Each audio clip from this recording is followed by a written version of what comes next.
Hello everyone, it is Joe here from Omnipoke, the channel that brings you guys everything Pokemon. If you're looking for PTCGO codes, including the stuff from Shining Fates, make sure you go ahead and check out the Potown store. You can get a 5% discount on your orders using the code Omnipoke. For today's video, we are going to be talking about Rapid Strike Urshifu. This is easily my favorite card from the Battle Styles set. I think it's going to be phenomenal. And today, rather than doing a deck list, I'm going to be going over all the different ways you can be playing Urshifu, just giving a quick breakdown of the sort of strengths and weaknesses of why I believe these will be, different variations that could be possible.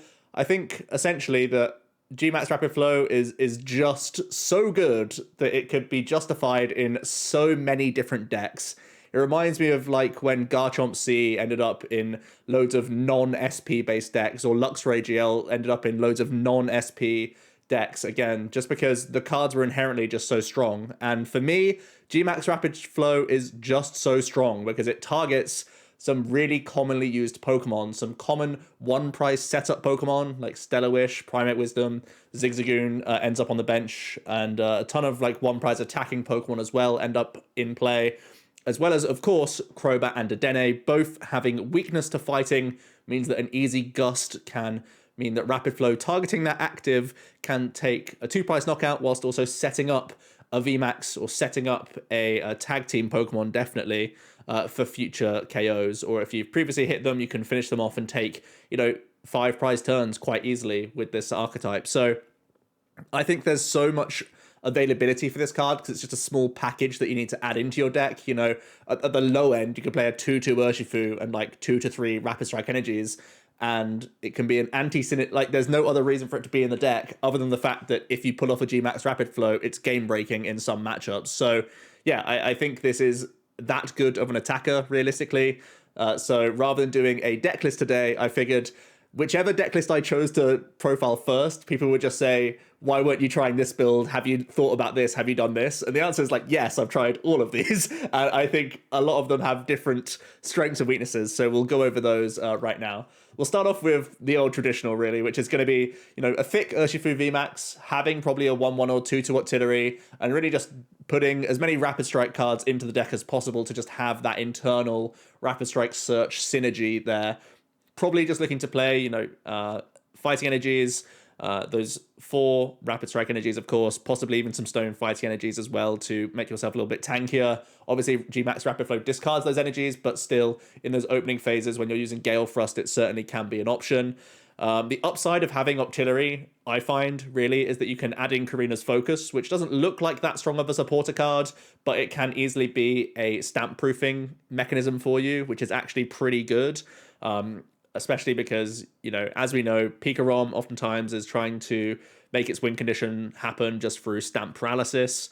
Obviously, Mewtwo is a really big card in Pika-Rom, so I don't expect Pika-Rom to be going anywhere necessarily. We can, of course, use Jirachi GX to remove that weakness, so there's a bit of a play on weakness in that regard. So having Karina to stamp proof, certainly against Raichu, but also some VMAX decks love stamping, and being able to artillery search out Karina, which can then get you, towards switch outs if Gale Thrust is your win condition, get you towards great catchers if Gust is your win condition, for example. So a few different things available for you there. And also, one great thing about GMAX Rapid Flow is that you don't always need to have boss for the win condition.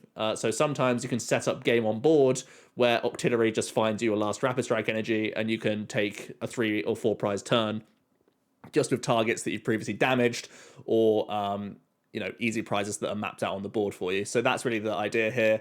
Other upsides of artillery, you can have searchable switch outs, and you can have a searchable tech card in Fan of Waves, which is just an instant minus tempo, basically -1 turn of attachment from your opponent, which can be quite big in certain matchups. Obviously, we know that Speed Lightning Energy is a heavily played card. Alternatives players are oftentimes using Hiding Darks or Capture Energies. Other fighting decks, use Stone Fightings, potentially opposing Rapid Strike Energies, opposing Single Strike Energies coming out of the new set, coating Metal Energies for a number of decks. Aurora energies and all sorts of different things, especially like Mewtwo Toolbox, that sort of stuff. So yeah, Fan of Wave probably like worth the one of when you can search it out in all these different opportunities. So this is really going to be the sort of out the box. You're just shoving every Rapid Strike card that you see into one deck and trying to make it work. That's more or less the baseline that I expect. I see a lot of people probably will just be playing a 2-2 Artillery, you know, 1 Karina, 1 Fan, and maybe like 2 Tower of Waters. I can foresee that being the easy way to build this deck. A few different variations though, if you just strip away the artillery line and go more towards aggressive sniping. I think space-wise you need to open up these slots in the deck to then allow yourself to play 2 to 3 copies of Telescopic Sights. Zigzagoon's really nice in here, especially because it means you can Gale Thrust into Gmax Rapid Flow to knock out an ADP over 2 turns if you just ping the active with Zigzagoon to hit that 280, and then you can be hitting 120 onto like a bench Zation or a bench Dene or something like that for you, or a 1-prizer like Oranguru. So Zigzagoon's really solid. Obviously, it's the active in certain situations against tag teams, but also can be very solid onto the bench. Obviously, 1 ping to the bench with your Zigzagoon with a Telescopic Sight means you're just knocking out Dene straight away. And having great catches in here, again, you could take advantage of the weakness that you're hitting. So yeah, just a more aggressive sniping approach. And I think to make the space for potentially Zigzagoon, Scoop Up Net, and Jirachi, and then having the spaces for Telescopic Sight, you strip away the artillery and you go towards Celebi probably as just a 1 count in the deck that can also help you fish out those Rapid Strike energies, which are all super important. Next up, we're going to have a sort of defensive comeback style approach. You could go really out there and crazy with it if you want to go full Snorlax Pokedoll kind of build like you would see with an AllBeetle. The idea being that you're going to go down a number of prize cards, set up your math with Gmax Rapid Flow during the game, and then try and hit your opponent with Stamp, use and take advantage of Dojo and Karate Belt to have even cheaper Gmax Rapid Flows to help you chain that attack in a certain way. So you could go really out there if you don't go down that sort of shell that we've seen with AllBeetle be, you know, marginally successful, or you could play a more typical list and then just change your game plan accordingly, where you don't have necessarily as many easy Pokemon for your opponent to take out in the early stages. You're trying to make your opponent's prize map kind of difficult, and then you lean into this tag call package because Guzhala can fish out Rapid Strike Energy, Dojo, and Karate Bet all in one turn, which gets you a Rapid Flow out of nowhere.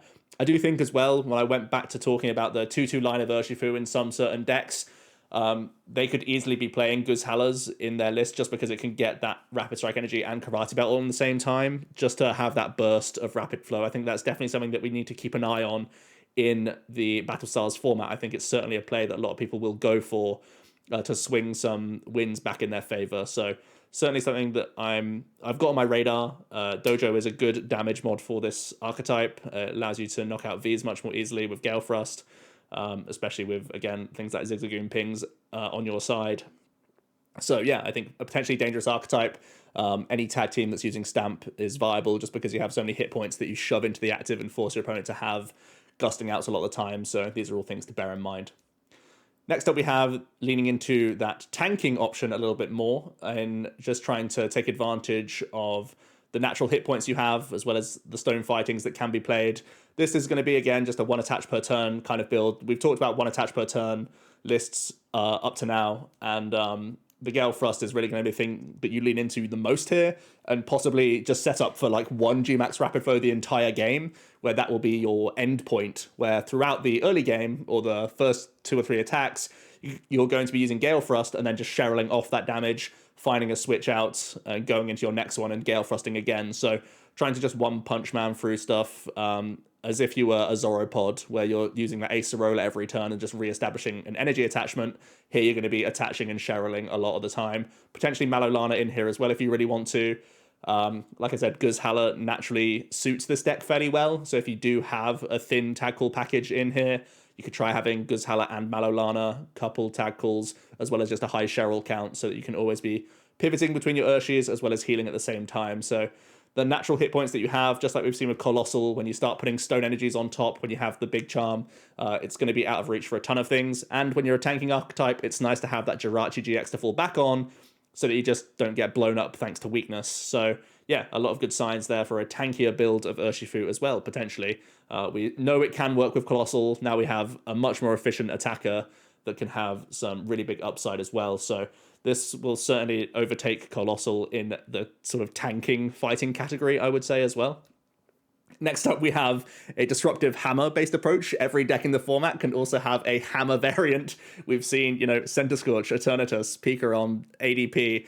Everything can justify shoving Crushings in because it's just still a good card. Now, coming into the new format, will it still be as successful? Probably, realistically. Crushing Hammer is still going to be good into a lot of matchups. It can literally buy a turn off of the opponent on certain heads flips.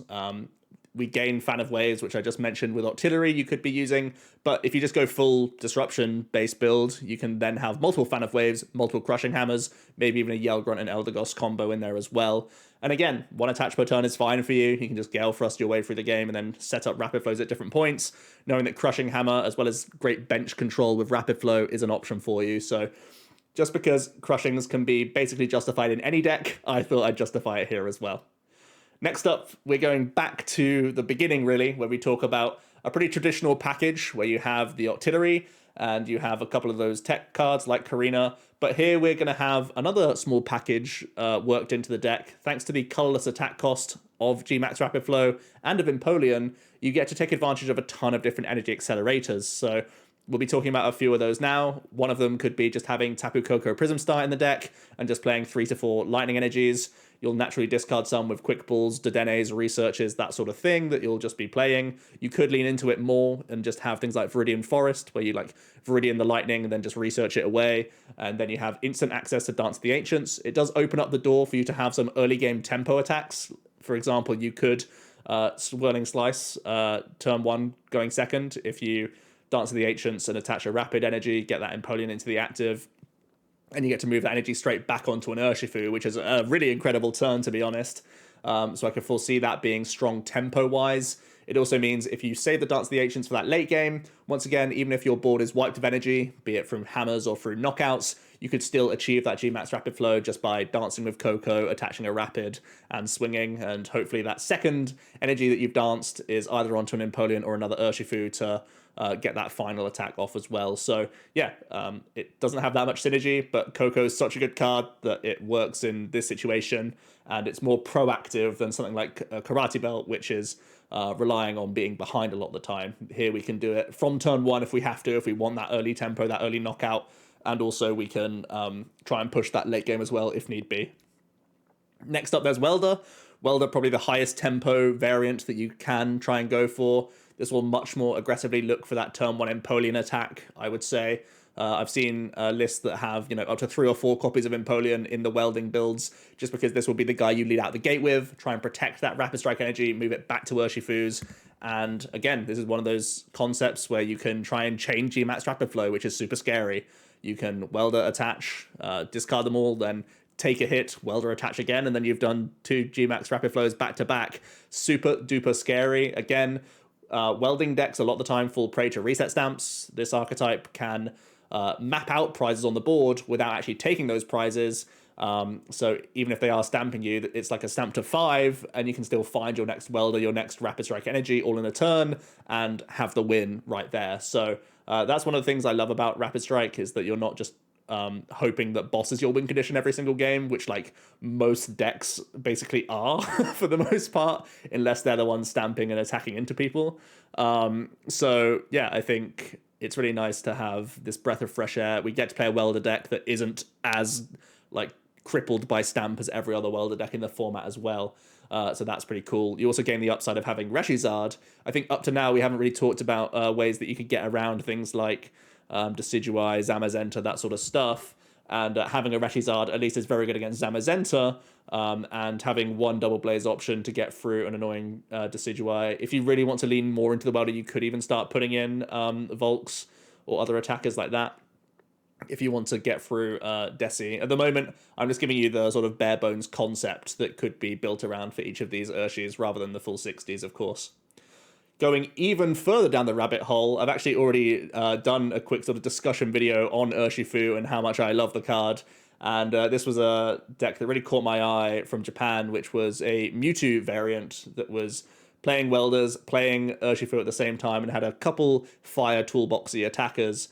And that really just showed to me that, like, out the box, Urshifu is so crazy that any deck can justify it. And this was really what hit home for me. Mewtwo then offers you some good type coverage into opposing Mewtwo's, as well as opposing Urshifus. So you have that type coverage. You have great fire type coverage and great fire type attackers like Flare Blitz GX, Heat Stage for early acceleration if you whiff your Welder but still have like Giant Hearth, that sort of thing. And then you have the Urshifu always being threatened, even if it has no energy in play. You could just be a Rapid Strike and a Welder away from taking huge tempo swings. So that's kind of further down the rabbit hole. More of like a type coverage box. I foresee this list being kind of clunky from my testing, but certainly a lot of fun factor there and a lot of bursty surprise turns. Next up, there's going to be another sort of Psychic pairing. Psychic seems like really good typing going forward just because it hits Rapid and Single Strikers for weakness. Yes, there's going to be Jirachi GXs in a lot of these lists, but having the Dragapol in here means you can also catch Mewtwo, which is really cool, whilst you don't have your own Psychic weakness with the Draga. So an easy concept here. Dragapol has some synergy with placing damage counters. It's actually one of the best things that can deal with Mew proactively as well. A lot of people will just say, if Rapid Strike's so good, why don't we all just add a Mew into our decks? I'll talk about that more later. But Dragapol can be one of these ones that really shrugs off Mew very easily by just placing 5 counters, and then you can Zigzagoon ping it as well to take that knockout. It takes you 1 prize, which is cool. You set up damage into the active, and then hopefully GMAX Rapid Flows are going to work out from there.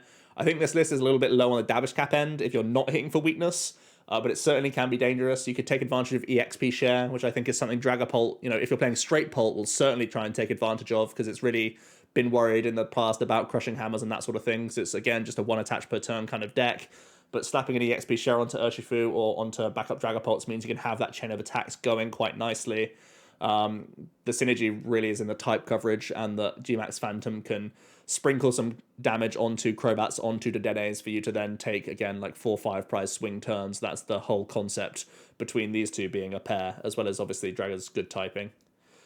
Next up, again, trying to lean into GMAX Rapid Flow, making the most out of these snipes. AllBeetle, we already mentioned it from the sort of counter perspective, where you have the stamps and the karate belt. That could certainly still make its way into this list. I actually would assume there would be at least 1 karate belt in this list, and you can still try and use those dolls and Snorlax and that sort of thing. But AllBeetle essentially is going to be using that Eerie Beam, and spreading it around so that the GMAX Rapid Flow is going to, fall into range of a lot more things. One thing AllBeetle has seriously been lacking is just good damage output through attacking. Those Eerie Beams are basically, the majority of your damage output just comes from abilities alone, and then just passing with dolls and buying time and using like Munchlax to end your turn instead. Every now and then you will GMAX Wave, of course, into some stuff, and you can still have that option open. You could just play Aurora Energies in this deck, for example. But having a 1 attachment Gale Thrust allows you to really pick and choose targets a lot more aggressively. Again, you're playing 2 different type coverages as well, so you're not just getting stonewalled by a bad matchup just through type coverage alone. So again, not a huge amount of synergy here, but Eerie Beam, just sets up the Rapid Flow, and that's really all we're looking for in a lot of situations. And AllBeetle actually gains a lot in this set. It gains Rope and it gains Cheryl, so both those cards seem decent for that archetype, and then also trying to mash it with Urshifu could be pretty interesting. Still on the grass theme, we could be taking advantage of the new addition of Level Ball in the format and trying to have Flapple as the way that we manipulate damage. Again, probably more an aggressive build where you have the turf field and the Level Balls trying to fish as many Flapples out as possible. Probably Telescopic Sight as well, so you're picking and choosing attackers much more aggressively. Essentially just allowing the Flapple to be your extra damage mod in between turns is really what we're all thinking here. This will be a more thick Urshifu line for the most part. Still on that same theme, you can see where my head's at here. Essentially, we want that GMAX Rapid Flow to be able to start catching more and more Pokemon. And this list that I'm thinking about now, a sort of Roxy engine, actually brings me back to a list where I saw in the Sword and Shield meta when that set was first released. I remember Philip Schwartz was trying out a Cincino Sableye Roxy build, and that sort of fell a little bit short. I think the worst thing about that archetype was that you still had 2 attachments on Sableye for the most part.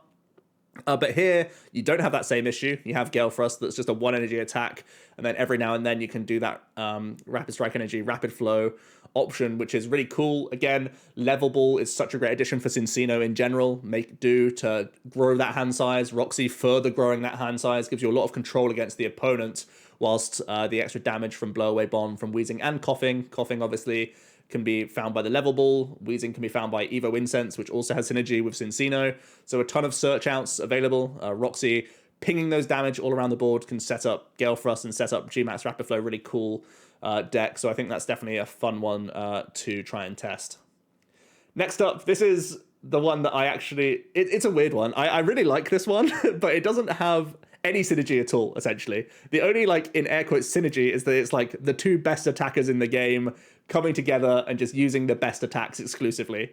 And it's a pretty good theory, right? That's worked for decks in the past. We've seen, Lux Chomp had internal synergy, but they were two, essentially, of the best attackers in the game. Zoroark ended up with Gardevoir at some point, mostly because they were just two of the best attackers in the game. And even like Zoro Garb, they had anti-synergy with each other, and they still ended up making a very successful deck. So essentially just finding the best attackers of an era and mashing them together sometimes has very decent results. And I think that could certainly be the case for a Zation Urshifu here. What I do like about Brave Blade numbers-wise, it means that you can deal with VMAXs very easily by doing that Brave Blade into them aggressively. They take the knockout on the Zation, and then suddenly you can Guzhala for Karate Belt, Rapid Strike, and then your Gmax Rapid Flowing to finish off that VMAX, and also, taking that one prize knockout or setting up the next VMAX for a follow-up Brave Blade. So you have the upside of early Intrepid Sword for consistency. You have Metal Saucers to burst Zations out of nowhere, and then you have the sort of like bait of them knocking out Zation, which is really important because Brave Blade being spammed is very dangerous. But as soon as they do that knockout, you're opening up the Guzhala Karate Belt to Rapid Flow.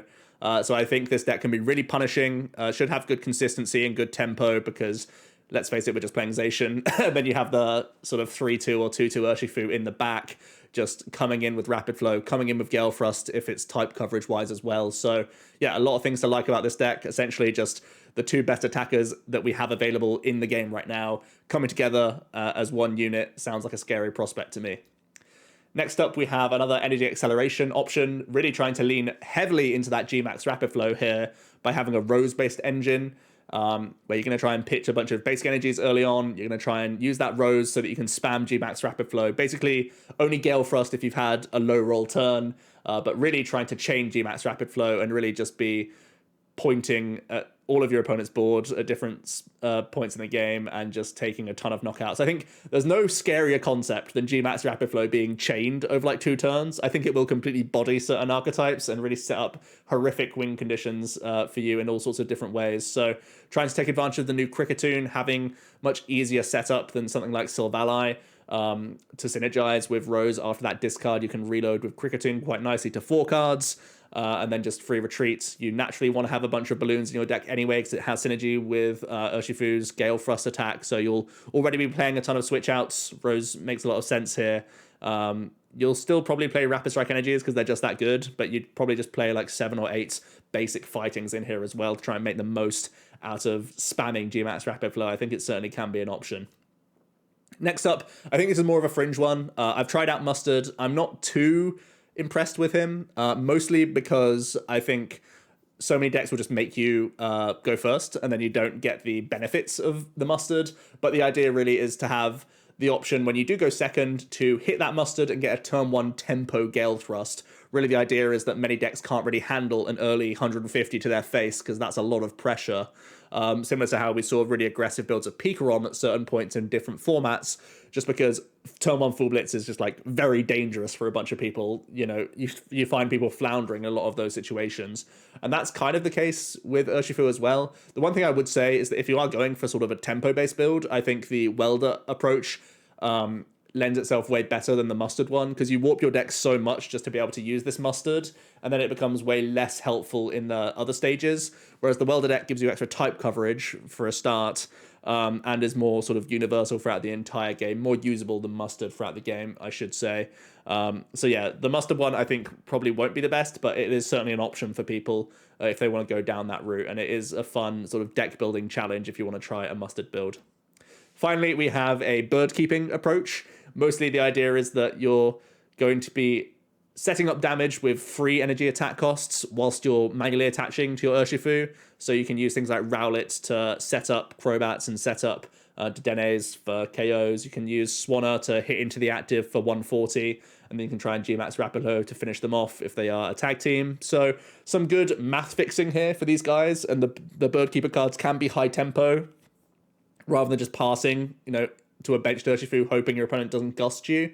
You can be manually attaching, putting pressure on with some of these one prize Pokemon, whilst having the Urshi there as well. You naturally have bird keeper synergy again for Gale Thrust when need be.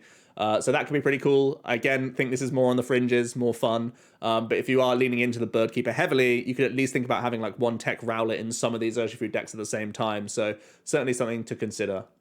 So that's a big ramble, and that's a ton of different approaches with Urshifu. I do think there'll be some that are mix and matching here, so don't think that, if you're playing a build with artillery, you can't throw in Cheryl and a couple other healing cards. If you're playing a welding deck, you still could try some of these other tech Pokemon, or something that I've mentioned earlier. You could have Telescopic Sight in that deck if you really want to. They're not, stay in your lane type builds. Urshifu is so fluid and has so much available to it just because it has a colorless in its attack cost. You can have all sorts of acceleration. You can try all sorts of different wacky attackers in there in general. That it's such a powerful set of cards that you can just bung him in everything, and I think it'll be fairly reasonable. That's really the first point to talk about here.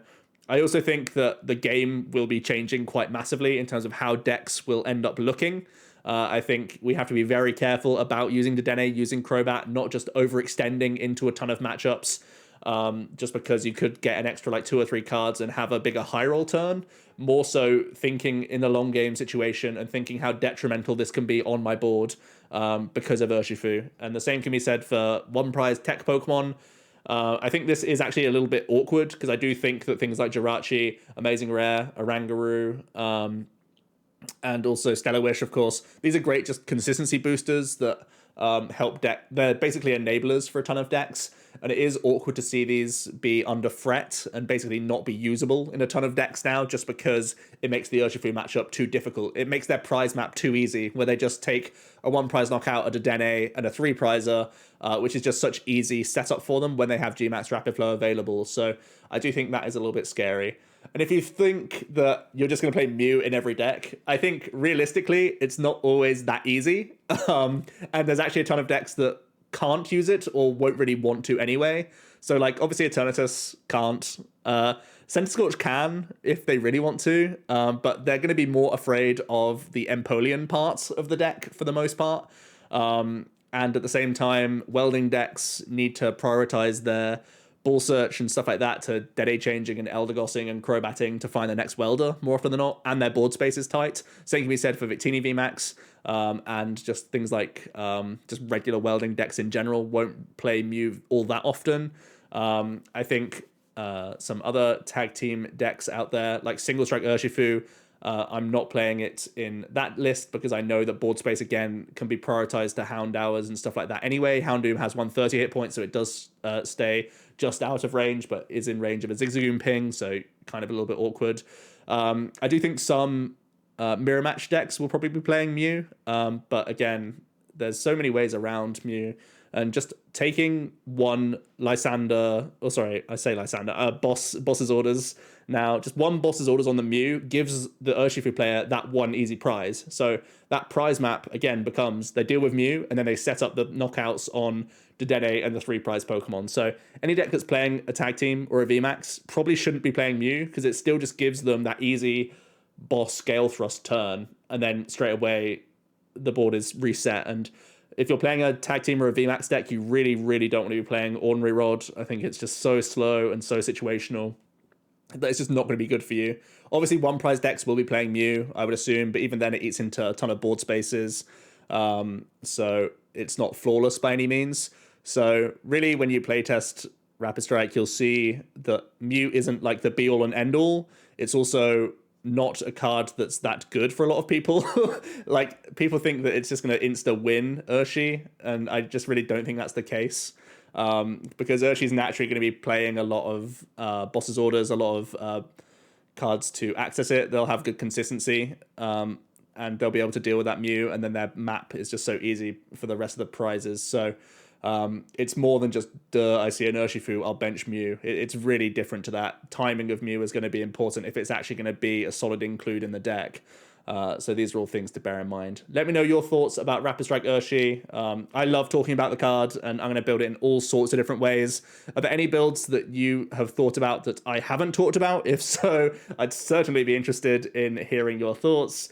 Do you think this card is going to be as crazy as I think? Which of these do you think are going to be? Maybe what's your top 3 builds from the ones that I've spoken about today that you think has the most chance in the future meta? And do you think Rapid Strike is overhyped in general, or it's actually just that good? I'll hear your thoughts down below. Thanks so much for watching, and I'll see you in another video tomorrow. Cheers.